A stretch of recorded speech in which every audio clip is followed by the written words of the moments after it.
Viral sa social media ang video kung saan nakitang kinuha at ininuman ni First Lady Liza Araneta Marcos ang wine glass ni Senate President Chis Escudero.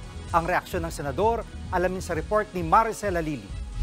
Ladies and gentlemen, bago pa man magsimula ang tradisyonal na Vandenour o Wine of Honor sa Malacanang kahapon, mukhang game na si First Lady Liza Araneta Marcos na makipag-inuman. Matapos salubungin ang mga dumarating na miyembro ng Diplomatic Corps, dumiretso na sila ni Pangulong Bongbong Marcos sa Ceremonial Hall kung saan nag-aabang ang mga panauhin. Dito nakuna ng viral moment ng First Lady. Sa sunod kasing tagpo, nilapitan niya sa Senate President Chis Escudero. Kinuha ang kanyang wine glass, sabay inom. Ibinalik naman niya ang baso sa senador na tila natatawa lang sa nangyari. Matapos nito, bumati ang First Lady sa ibang guests at makikitang inabutan din siya ng sarili niyang wine glass.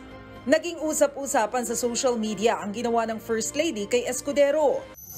Para sa ibang netizens, tila naging waiter ang senador.